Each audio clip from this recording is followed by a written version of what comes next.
what I'm trying to say? समझ में आया मैंने क्या कहा? Now existence of this electromagnetic waves तो बहुत ही important factor है. आज हम लोग Zoom पे कनेक्ट हो पा रहे हैं, एक दूसरे से कॉल्स पे बात कर पा रहे हैं, कहीं ना कहीं मतलब whatever communication, telecommunication you people are doing, whatever services you are enjoying, that is electric current and everything, that all is made up of the electromagnetic waves. So ये electromagnetic waves की discovery ने बोल सकते हैं कि एक नया scope create किया है इन द साइंटिफिक वर्ल्ड. सो जब लाइट के बारे में डिस्कशन होना स्टार्ट हुआ कि लाइट इज एन वेव, जब लाइट इज एन वेव ये कंसेप्ट स्टार्ट हुआ तो पहले लोगों को लगा कि लाइट इज एन वेव तो लाइट जो है साउंड वेव जैसा ही कुछ होगा. बट फिर लोगों के दिमाग में क्वेश्चन ये आया कि अगर लाइट साउंड वेव जैसा है तो साउंड वेव को तो मीडियम चाहिए होता है प्रोपगेशन का, है कि नहीं? करेक्ट है कि नहीं? यस. फिर लोगों के दिमाग में क्वेश्चन आया कि साउंड वेव को प्रोपगेशन का मीडियम चाहिए होता है, बट लाइट जब स्पेस में सन से अर्थ पे आती है तो उसको प्रोपगेट करने के लिए कोई मीडियम की रिक्वायरमेंट नहीं है. मतलब लाइट वेव डिफर करती है साउंड वेव से. ये सबसे पहला स्टेटमेंट सबके दिमाग में आया कि साउंड वेव तभी प्रोपगेट हो सकता है जब वहां पर मीडियम हो, चाहे एयर ही क्यों ना हो. बट लाइट का ऐसा नहीं है, लाइट को मीडियम की रिक्वायरमेंट नहीं है. Then there was a scientist known as Huygens. उन्होंने क्या बोला कि स्पेस में there is a medium which is called as ether. ये बहुत 12th स्टैंडर्ड की बात बता रही हूँ मैं. उन्होंने बोला कि no no, even light requires a medium and that medium is called as ether.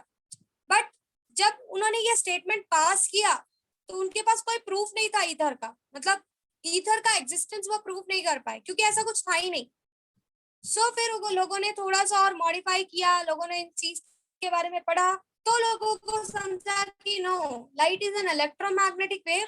और लाइट जो है उसके पास उसका खुद का इलेक्ट्रिक फील्ड और मैग्नेटिक फील्ड होता है. जब उसका इलेक्ट्रिक फील्ड और मैग्नेटिक फील्ड पुल क्रिएट करता है, उस पर्टिकुलर फोटॉन्स को पुश करता है, तो वो जो है वो एक पर्टिकुलर डायरेक्शन में मूव करता है. और ये डायरेक्शन हमेशा इलेक्ट्रिक फील्ड और मैग्नेटिक फील्ड से परपेंडिकुलर होता है. कुछ समझा मैंने क्या कहा? Yes. समझा? Yes. So this was where people started discovering and being interested in electromagnetic waves. Electromagnetic waves की स्पीड ऑफ लाइट के बराबर होती है. आपका जो स्पीड ऑफ लाइट है that is 3 × 10⁸ metre per second, जिससे फास्टेस्ट कोई भी चीज नहीं भाग सकती. So electromagnetic waves have a speed of 3 × 10⁸ metre per second. कुछ समझ रहे हो मैं क्या कह रही हूँ? Yes. समझा what I mean? Yes. Second factor is अभी तक teleportation is not possible. Do you know about teleportation? Yes. इसने सुना है? Yes. पूरी बॉडी को एक पॉइंट से उठाकर दूसरे पॉइंट पर ले जाकर एज अ मैटर सिग्नल. को वेव बना के फिर वापस से मैटर बनाना. ये एग्जैक्टली किसी एक बॉडी को वेव के फॉर्म में कन्वर्ट करना और दूसरी जगह पर ले जाकर वापस मैटर के फॉर्म में कन्वर्ट कर देना. ये तभी पॉसिबल हो पाएगा जब हम अपनी बॉडी को इलेक्ट्रोमैग्नेटिक वेव में कन्वर्ट कर पाएंगे. मतलब जब हम अपनी बॉडी को स्पीड ऑफ लाइट से भगा पाएंगे, एंड वो अभी तक पॉसिबल नहीं हो पाया है. Hope you understand what I am trying to say. समझ में आ रहा है मैं क्या बोल रही हूँ? Yes. Yes. So this is all about electromagnetic waves की. इलेक्ट्रोमैग्नेटिक वेव्स की डिस्कवरी, उनका प्रोडक्शन, उनका कैरेक्टरिस्टिक, ये सारी चीजों ने साइंस वर्ल्ड में एक नया स्कोप क्रिएट किया है. एक नई बोल सकते हैं एक नया डायरेक्शन दिया है साइंस फील्ड को कि now we are that much up to date कि we are using different types of signals now. हम अब उनको और मॉडिफाई करके, उनकी फ्रीक्वेंसीज को और मॉडिफाई करके हम एक हायर लेवल पे यूज करने की कोशिश कर रहे हैं. हालांकि these waves are not at all so much good for the human beings as well as the other organisms which are residing in our earth. Okay, so at our earth, sorry.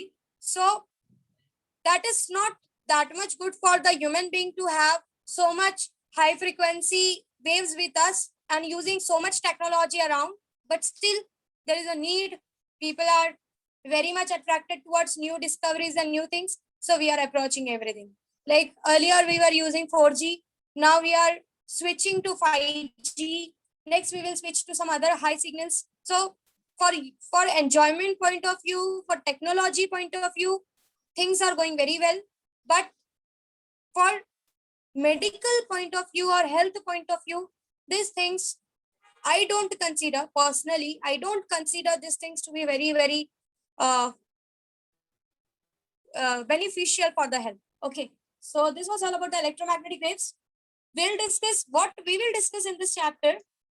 Electromagnetic waves पे थोड़ा एक basics पढ़ेंगे, उसकी characteristic पढ़ेंगे, what is electromagnetic wave, कैसे बनाया जाता है वो पढ़ेंगे.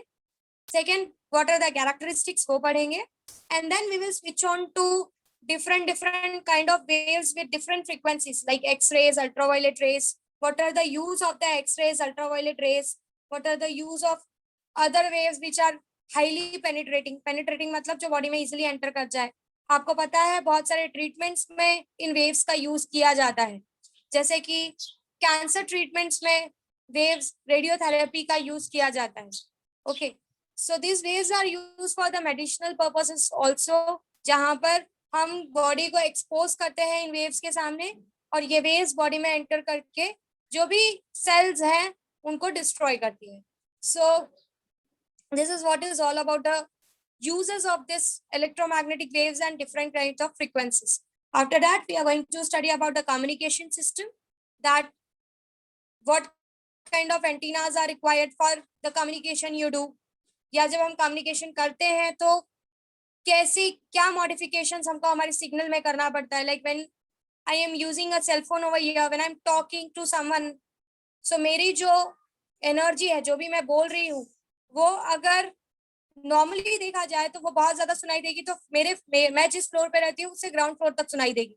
But I am speaking over here, आप लोग अपने अपने घर पर बैठो एंड यू कैन लिसन मी.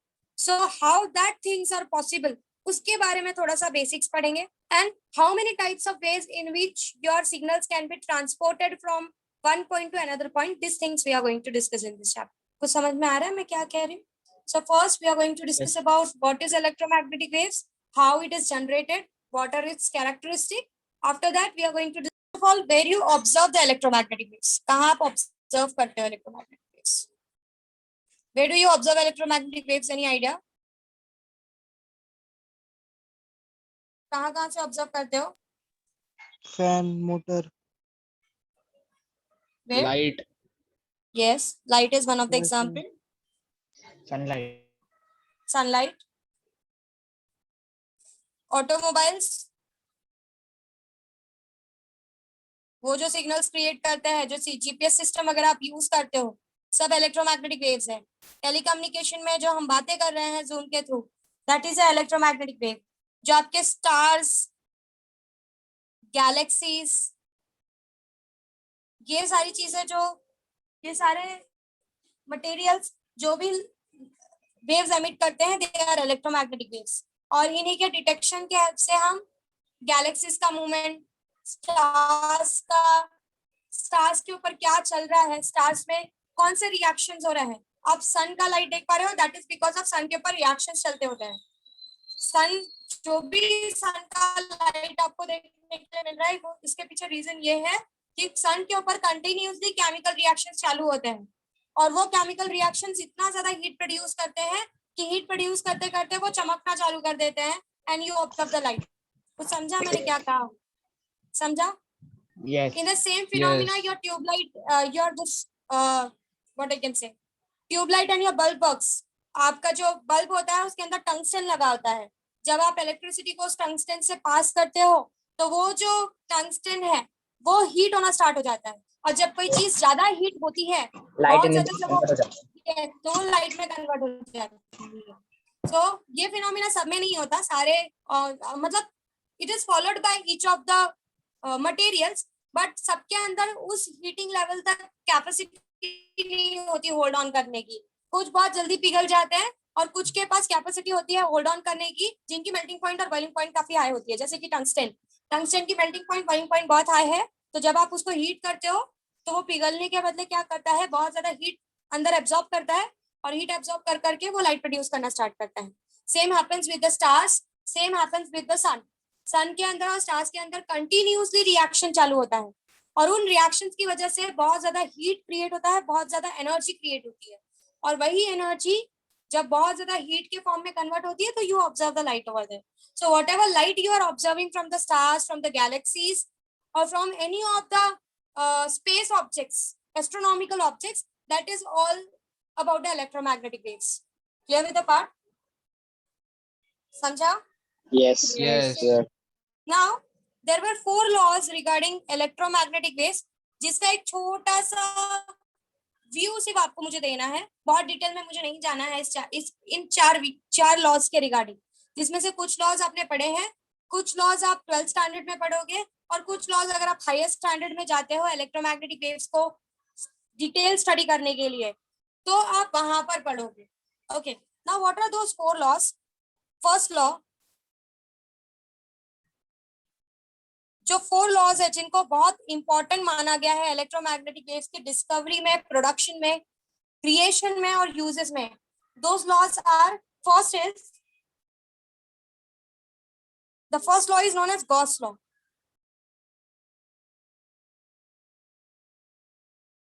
कोई बताएगा what is Gauss law?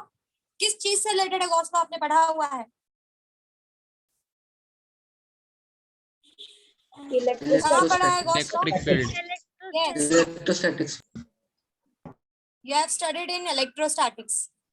Yes. Coulomb's law से रिलेटेड है, Yes. है ना? So Gauss law, which I have taken with the help of a Coulomb law, it explains you about the electric charges In closed area.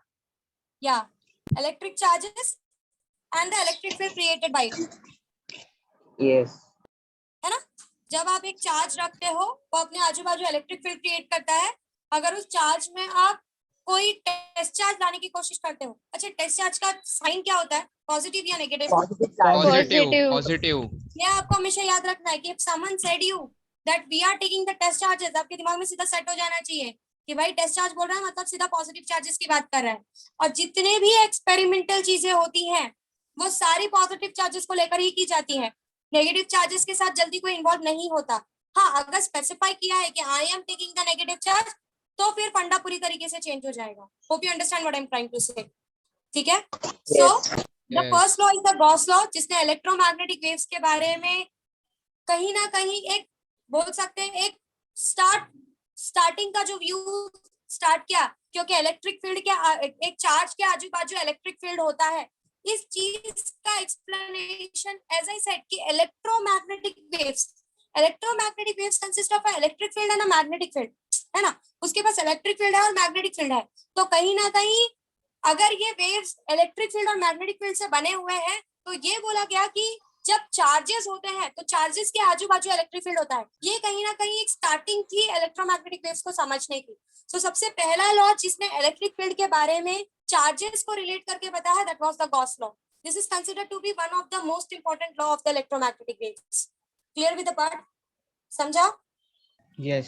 Yes. Yes. Now Yes. second law is Gauss law of magnetism. Yes. इसके बारे में मुझे कोई बताएगा? किसी को कुछ पता है?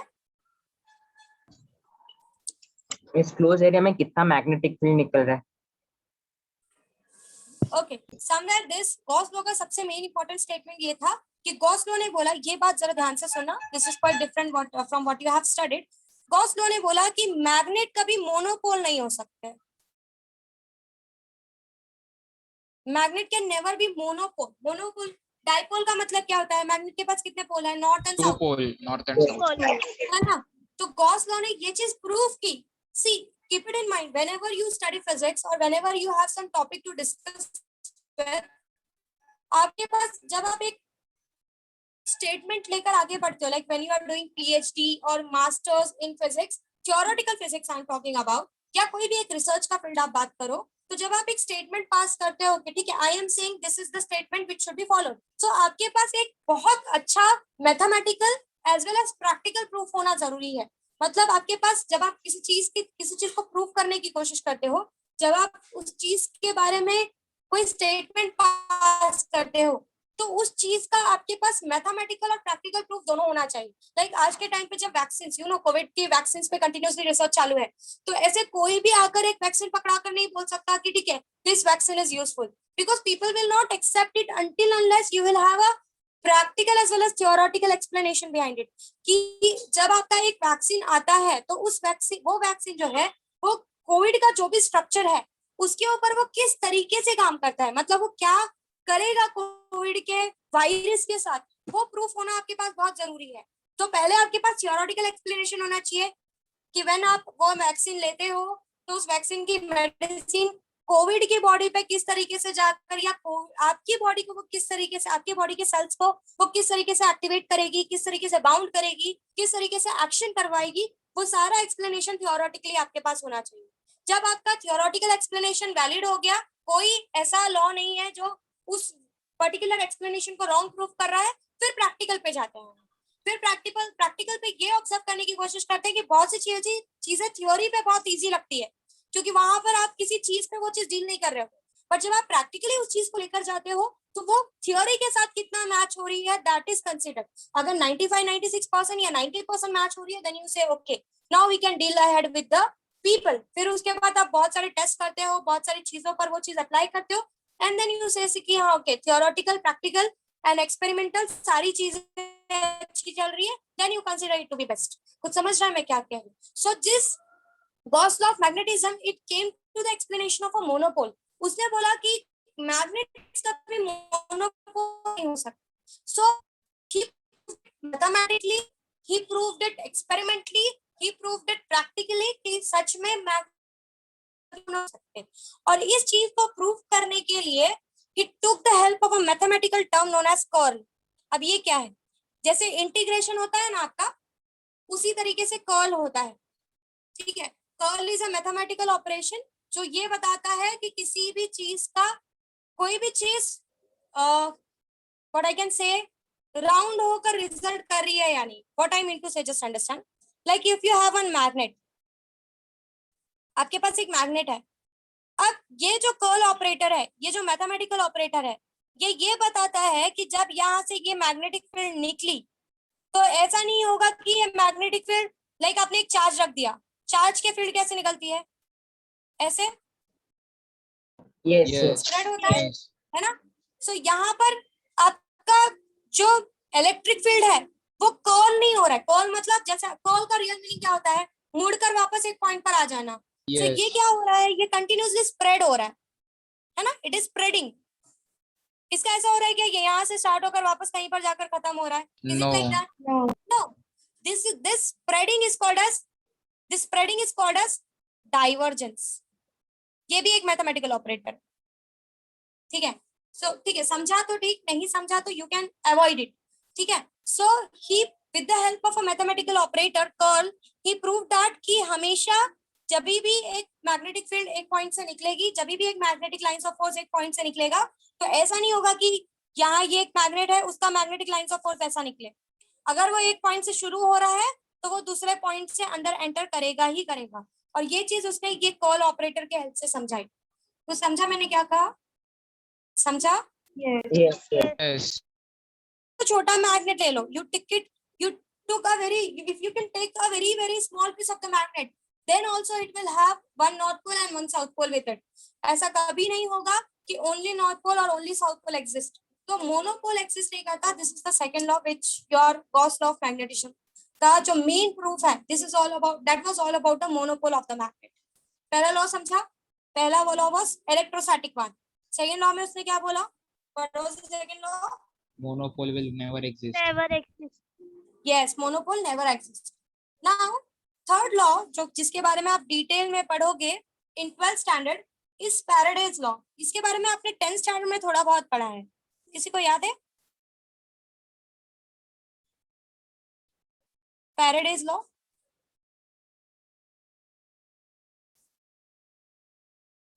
anyone remember what is Faraday's law? Faraday's की डिस्कवरी क्या थी?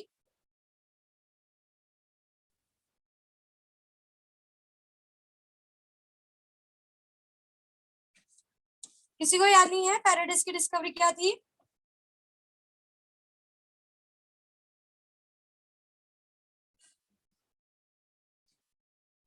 एक कॉइल से Magnetic जब induction. इलेक्ट्रिक फील्ड पास होता है तो वो मैग्नेटिक फील्ड क्रिएट करता है। सिर्फ इलेक्ट्रिक फील्ड पास होता है तो मैग्नेटिक फील्ड क्रिएट करता है, ये तो नहीं है। Induced current. Oersted was a scientist जिसने ये बोला था कि भाई जहाँ इलेक्ट्रिक करंट होता है वहाँ इलेक्ट्रिक फील्ड होता है, और जहाँ इलेक्ट्रिक फील्ड होता है वो मैग्नेटिक फील्ड होता है। ये तो ओएस्टेड का प्रूफ था। फैराडेज का बताओ, सोचो जरा, सोचो। जब कोई मैग्नेट मूव होता है तो इलेक्ट्रिक करंट प्रोड्यूस होता है। मैग्नेट मूव होता है तो इलेक्ट्रिक करंट प्रोड्यूस होता है। कहाँ पर प्रोड्यूस होता है?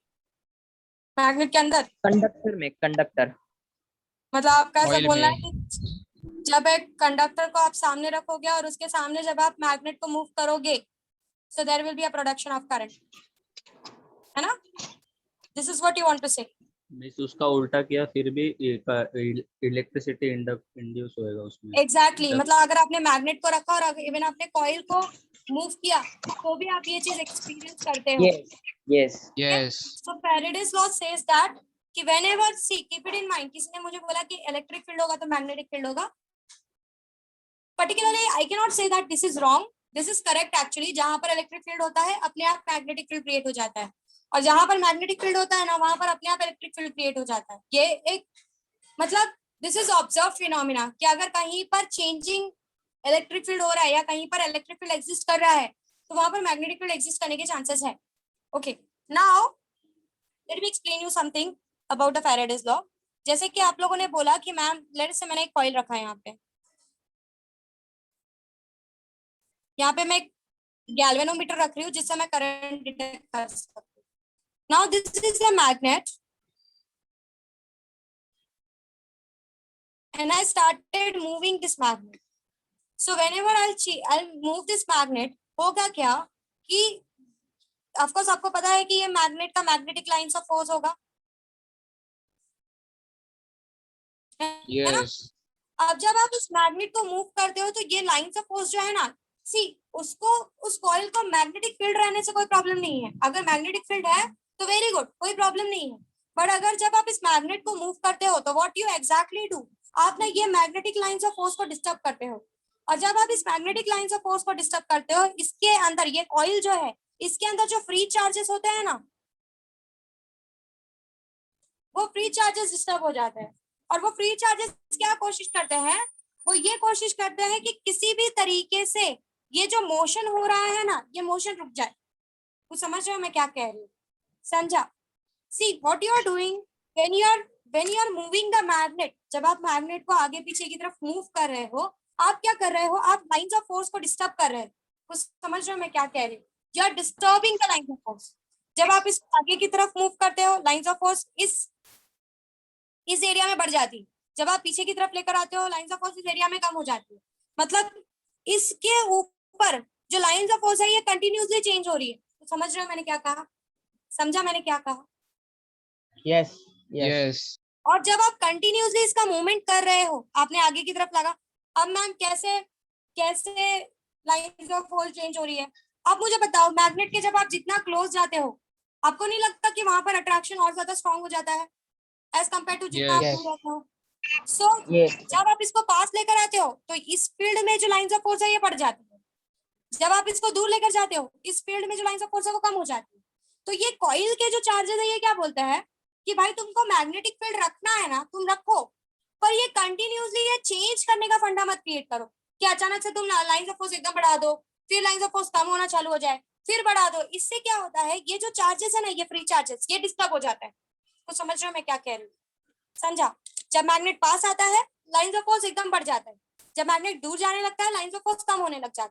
इससे ये जो चार्जेस हैं, ये चार्जेस के अंदर डिस्टर्बेंस क्रिएट हो जाता है।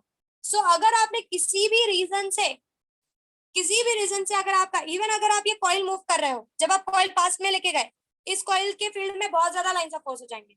जब आप इस कॉइल को दूर लेकर आए तो इस फील्ड में लाइंस ऑफ फोर्स कम हो जाएंगे। कुछ समझ में आ रहा है मैं क्या बोल रही हूँ? Are you understanding what I am trying to say? समझ रहे हैं मैं क्या बोल रही हूँ? Yes. Yes. So continuously when there is a change in the lines of force किसकी बात करें? What is lines of force? What is lines of force बच्चों? मैं lines of force बोल रही हूँ। कौन सा lines of force की बात कर रही हूँ मैं? Magnetic line magnetic lines of force. Exactly मैं मैग्नेटिक लाइंस ऑफ फोर्स की बात कर रही हूँ। तो जब मैग्नेट पास आया, एक बात याद रखो, जितना आप मैग्नेट के आप जितने पास होते हो लाइंस ऑफ फोर्स उतना स्ट्रांग होता है, मैग्नेटिक फील्ड उतना स्ट्रांग होता है। तो जब आप इसको पास लेकर आते हो, magnetic field, strong magnetic field के एरिया आ जाती है। जब आप इसको दूर लेकर जाना चाहते हो, मैग्नेटिक फील्ड का जो स्ट्रेंथ है वो कम हो जाता है। इसके फ्री चार्जेस क्या बोलते हैं कि भाई तुझे मैग्नेटिक फील्ड मेरे आजू बाजू रखना है, रख, बट चेंजेस मत क्रिएट करो। अगर आप चेंजेस करोगे तो ये जो चार्जेस है ये क्या करते हैं, ये भागना चालू कर देते हैं। And when they start running, जब ये भागना चालू करते हैं, तो जब ये भागना चालू करते हैं, भागना चालू करेंगे तो ऑफकोर्स वहां पर इलेक्ट्रिक फील्ड क्रिएट होगी, और इलेक्ट्रिक फील्ड क्रिएट होगी तो वहां पर करंट क्रिएट होगा। Current create समझ में आ रहा है मैं क्या Yes. बोल रही हूँ? समझा? Yes. Are you clear? Yes. और दूसरी बात, ये इस तरीके से भागते हैं, they try to run in such a way कि ये जो चेंजेस हो रहा है ना, व्हाटएवर चेंजेस इज क्रिएटिंग, ये जो लाइंस ऑफ फोर्स में चेंजेस क्रिएट हो रहा है, वो ट्राई करेंगे, वो कोशिश करेंगे कि वो चेंज ना हो, वो उस चेंजेस को अपोज करने की कोशिश करेंगे। समझ में आ रहा है मैं क्या कह रही हूँ? सो Yes. उनका रनिंग इस तरीके से होगा, करंट प्रोडक्शन इस तरीके से होगा कि वो इस तरीके से करंट प्रोड्यूस करेंगे कि वो करंट आपके चेंजेस को अपोज करने की कोशिश करेगा, रोकने की कोशिश करेगा कि भाई तुझे रुकना है, तुझे मेरे एरिया में रहना है, तू रह, बट चेंजेस क्रिएट मत कर। समझ में आ रहा है what I am trying to say? समझा बड़े से? Yes. तो Faraday's law explains you that कि जब भी there is a, this in the term, जब भी there is a change in the magnetic field, अगर कहीं पर मैग्नेटिक फील्ड या मैग्नेटिक लाइंस ऑफ फोर्सेस में चेंजेस आ रहा है because of the movement of conductor move हो और चेंजेस क्रिएट करे, या मैग्नेट मूव हो और चेंजेस क्रिएट करे, अगर चेंजेस है तो वहां पर करंट प्रोड्यूस होगा कंडक्टर के अंदर, और वो करंट इस तरीके से प्रोड्यूस होगा कि वो क्या करेगा, वो क्या करने की कोशिश करेगा, आंसर, वो क्या करने की कोशिश करेगा? Changes को oppose करेगा. Changes Yes. को oppose करेगा। चेंजेस को अपोज करने की कोशिश करेगा, उसको नहीं चाहिए कि चेंजेस हो। Are you understanding? तो अगर आपको किसी ने बोला फैराडेज लॉ बताओ, तो सिंपल बोलने का कि अगर there is a change in the magnetic lines of force, अगर मैग्नेटिक लाइंस ऑफ फोर्स में चेंजेस हो रहा है और वो कंडक्टर के सामने ये चीज हो रही है, तो कंडक्टर के फ्री चार्जेस इस तरीके से भागेंगे कि वो करंट इंड्यूस करेंगे, और वो करंट का डायरेक्शन इस तरीके से होगा कि वो चेंजेस को अपोज करने की कोशिश करेगा। समझा? Yes. समझा। सो फैराडे ने इंड्यूस्ड करंट और induced EMF, what is EMF? Full form of EMF? Electromotive force. Yes. Induced EMF and change in magnetic flux, इन दोनों को रिलेट किया। मैग्नेटिक फ्लक्स का मतलब होता है, what is magnetic flux, what is electric flux, याद है किसी को? फ्लक्स क्या होता है, याद है किसी को? Number of Electric lines of force normally passing through a given area. Yes. एक पर्टिकुलर एरिया में कितनी लाइंस ऑफ फोर्स है, that gives you the flux. So वैसे ही मैग्नेटिक फ्लक्स का मतलब है number of magnetic lines of force in a given area. So अगर लाइंस ऑफ फोर्स बढ़ रही है और कम हो रही है, अगर चेंजेस हो रहा है लाइंस ऑफ फोर्स में, चेंजेस हो रहा है फ्लक्स में, तो there will be an induced EMF and there will be an induced current. समझा? Clear? Yes. Now the fourth law, तीनों लॉ क्लियर हुए? Gauss law of electrostatic, Gauss law of magnetostatics and Faraday's law, ये तीनों चीजें clear हुई? Yes. Problem है तीनों law में? Do you people have some problem in 3 laws? Should I go ahead with the 4th one?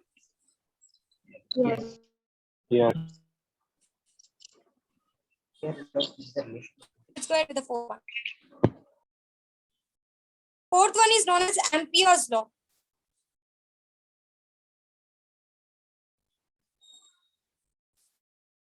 Okay. Now, Ampere give the relation between the magnetic field and current. Current और magnetic field के बीच का relation देने वाला जो person था, that was ampere. But जो भी law ampere ने क्रिएट किया, वो लॉ को मॉडिफाई करने वाला person was Maxwell. So Ampere's law is sometimes said to be as Maxwell's law is sometimes said to be as modified Ampere's law. Ampere law ने क्या किया, मैग्नेटिक, उसने बोला कि when there is a magnetic field, whenever there is a magnetic field or change in the magnetic field, you experience a current. ऐसा इसका statement था कि magnetic field and current are connected with each other. But Maxwell ने उसको थोड़ा सा modify किया. He modified and he said कि भाई करंट जो होता है वो सिर्फ और सिर्फ मैग्नेटिक फील्ड के रहने से जनरेट नहीं होता. He noticed that the magnetic field can what I said, current की वजह से मैग्नेटिक फील्ड क्रिएट नहीं होता. He said that कि मैग्नेटिक फील्ड क्रिएट करने के और भी तरीके हैं. What Ampere said that whenever there is a current, there will be a production of magnetic field. This was the explanation given by the Ampere. Ampere ने बोला कि जहां पर भी करंट प्रोडक्शन हो रहा है वहां पर वो मैग्नेटिक फील्ड को क्रिएट करेगा. ठीक है, आपको पता होना चाहिए कि जो लोकल्स होती हैं, लोकल्स के ऊपर जो मोटे मोटे वायर्स लगे होते हैं, उनके क्यों आपको ट्रेन्स के और लोकल्स के जो रूफ होती है उस पर बैठने के लिए अलाउ नहीं किया जाता? क्योंकि ये जो करंट होता है ना, ये करंट के अंदर, ये करंट क्या करता है, अपने आजू बाजू मैग्नेटिक फील्ड को क्रिएट करके रखता है.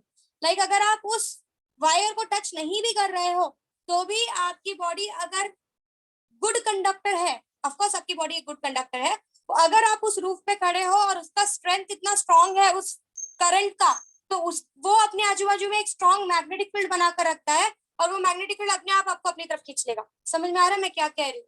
समझा? So Ampere gave the relation that whenever there is a current, अगर करंट है तो वहां पर मैग्नेटिक फील्ड क्रिएट हो जाएगी.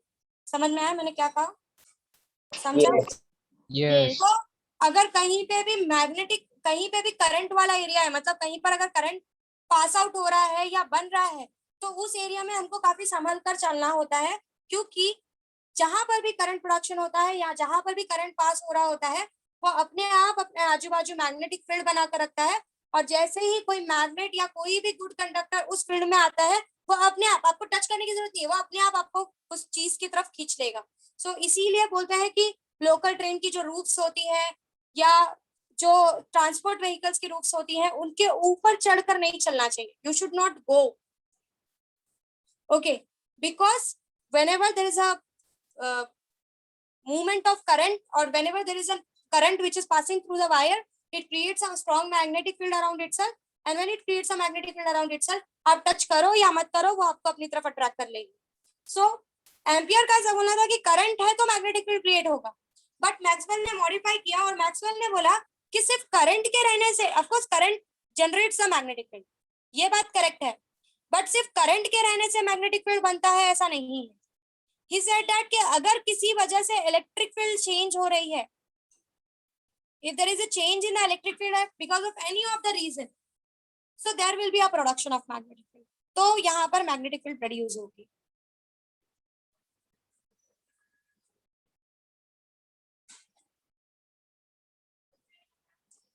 What is said?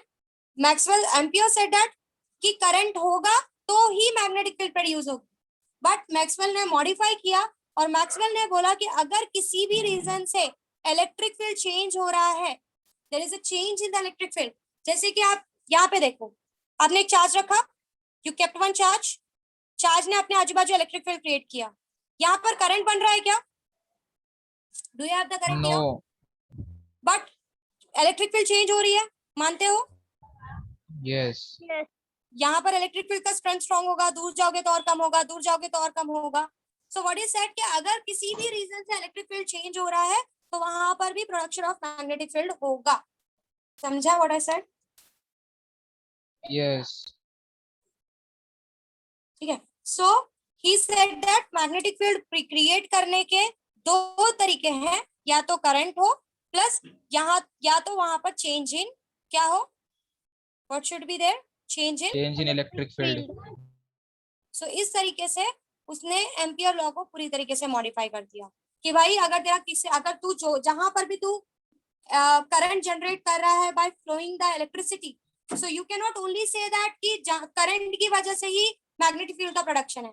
वहां पर अगर इलेक्ट्रिक फील्ड भी चेंज हो रही है तो वो भी रिस्पॉन्सिबल है आपके मैग्नेटिक फील्ड के प्रोडक्शन के लिए। कुछ समझा मैंने क्या कहा? अब ये एम्पियर्स लॉ को मॉडिफाई कैसे किया, जब इन लोगों ने जब करंट जनरेट किया, ठीक है, और करंट जनरेट करने के बाद लेट अस से वहां पर टाइम वेरिंग करंट है। टाइम वेरिंग करंट मतलब टाइम के साथ करंट चेंज हो रहा है। अगर टाइम के साथ करंट चेंज हो रहा है तो इलेक्ट्रिक फील्ड भी चेंज होगी, मानते हो? क्योंकि Yes. करंट से इलेक्ट्रिक फील्ड कनेक्टेड है। Are you clear what I am trying to say? समझ में आ रहा है मैं क्या बोल रही हूँ? जहां पर करंट होगा वहां पर इलेक्ट्रिक फील्ड होगी, ये मानते हो? मानते हो या नहीं? Yes. Yes. जहां पर करंट होगा वहां पर इलेक्ट्रिक फील्ड होगी। बट समझो आपका करंट टाइम के साथ चेंज हो रहा है, there is a changing current, तो वहां पर changing magnetic sorry changing electric field भी होगी, करेक्ट? Yes.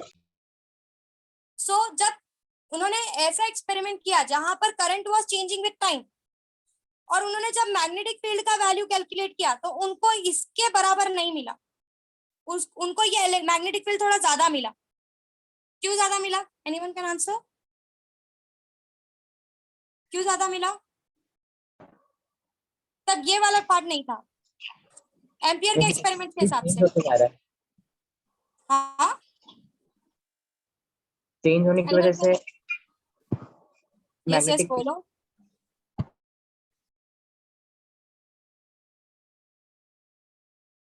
क्वेश्चन फिर से पूछूं मैं, क्या था? मैंने कहा कि जब उन्होंने एक्सपेरिमेंट, पहले क्या बोला एम्पियर ने, क्या बोला कि मैग्नेटिक फील्ड तभी क्रिएट होगा जब there will be a current. ये समझा था आपको? Yes Yes. Yes.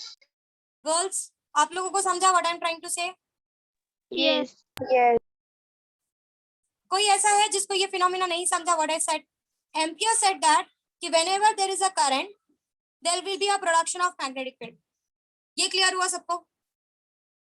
Yes Yes. Yes. Now जब उन्होंने टाइम वेरिंग करंट लिया, time varying current means current is changing with the time, जब उन्होंने मैग्नेटिक फील्ड कैलकुलेट किया, उनको ये दोनों इक्वल, मतलब जितना ये मैग्नेटिक फील्ड क्रिएट करना चाहिए था उससे ज्यादा मैग्नेटिक फील्ड उनको ऑब्जर्व करने के लिए मिला। Can you give the reason why they got more magnetic field as compared to जितना यहाँ पे मिलना चाहिए था?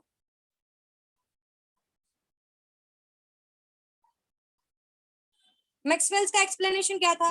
What Maxwell said? सी, ये टॉपिक ऐसा नहीं है कि आप लोगों को वन टाइम में समझ जाए। This is your actual physics, I can say. तो आप लोग बोलोगे नहीं तो मुझे समझेगा नहीं कि आपको समझ रहा है या नहीं समझ रहा है। मैं आपका फेस तो देख नहीं सकती। What Maxwell said?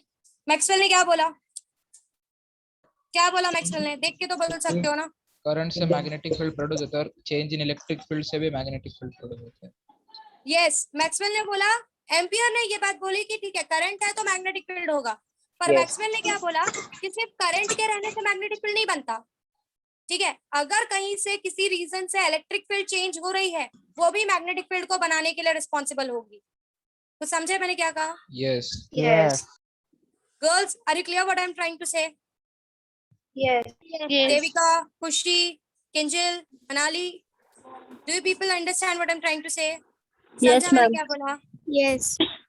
So Maxwell said that कि Ampere, you are correct. Whenever there is a current, there will be a magnetic field. But अगर तुम ऐसा बोलते हो कि जो मैग्नेटिक फील्ड बन रही है वो सिर्फ और सिर्फ करंट की वजह से बन रही है, so you are wrong. Magnetic field current के अलावा अगर आप किसी रीजन से इलेक्ट्रिक फील्ड चेंज हो रही है आपकी, वो भी कहीं ना कहीं मैग्नेटिक फील्ड को बनाने में रिस्पॉन्सिबल होगी। समझे व्हाट आई सेड? Yes. समझा? Yes. I said there is a changing current. When there is a changing current, जब करंट टाइम के साथ चेंज हो रहा है तो उन लोगों ने उससे बना हुआ मैग्नेटिक फील्ड देखा। उनको ये लगा कि जितना एक करंट को मैग्नेटिक फील्ड बनाना चाहिए B1 अमाउंट, वो इसके बराबर नहीं था, ये अमाउंट ज्यादा था। So what was the explanation? क्यों ये ज्यादा मिला? क्योंकि लोगों ने बोला, मैक्सवेल ने क्या बोला कि ये जो बन रहा है ना, सिंस ये करंट टाइम के साथ चेंज हो रहा है, मतलब there is a change in electric field. So ये जो टोटल बी बन रहा है, एक तो करंट की वजह से बन रहा है, और दूसरा सिंस ये टाइम के साथ चेंज हो रहा है तो इलेक्ट्रिक फील्ड चेंज हो रही है, उसकी वजह से भी बन रहा है. So the Yes. Total magnetic field will be addition of the current जो वो क्रिएट करेगा मैग्नेटिक फील्ड, प्लस जो चेंज इन इलेक्ट्रिक फील्ड हो रहा है टाइम के साथ करंट चेंज होने की वजह से, उसका magnetic field will be responsible. So total B will be addition of B1 plus B2. This was explanation. समझा? Yes. Yes. Yes. Yes. ठीक है. सो दिस ऑफ कोर्स ये जो चेंज इन इलेक्ट्रिक फील्ड की वजह से जो मैग्नेटिक फील्ड बना है, ये चेंज इन इलेक्ट्रिक फील्ड करता क्या है, ये एक एक्स्ट्रा करंट, एक एक्स्ट्रा अमाउंट ऑफ करंट बना देता है, और वही एक्स्ट्रा अमाउंट ऑफ करंट इस नए वाले मैग्नेटिक फील्ड के लिए रिस्पॉन्सिबल होता है. सो सिंस ये चेंज इन इलेक्ट्रिक फील्ड की वजह से ये एक्स्ट्रा अमाउंट ऑफ करंट बन रहा है, इसीलिए इस करंट को नाम दिया गया डिस्प्लेसमेंट करंट. मतलब जब आपका मैग्नेटिक फील्ड का डिस्प्लेसमेंट होगा, जब आपका इलेक्ट्रिक फील्ड का डिस्प्लेसमेंट होगा, आपका इलेक्ट्रिक फील्ड चेंज होगा, तो ही ये नया अमाउंट ऑफ करंट बनेगा, तो ही ये extra amount of magnetic field बनेगा. अगर आपका इलेक्ट्रिक फील्ड चेंज नहीं हो रहा होता तो क्या होता, बताओ? अगर आपका इलेक्ट्रिक फील्ड चेंज नहीं हो रहा तो क्या होता? I और जो I बना था उतना ही रहता B. यस, जो आई बी बनाता उतना ही बी आपको यहाँ पे देखने के लिए, मतलब B1 अमाउंट ही आपको देखने के लिए मिलता. समझ में आया कुछ? Yes. एक Yes. फ्लो चार्ट दिखा रही हूँ एम्पियर्स लॉ का, जरा समझो. ये लास्ट पार्ट होगा.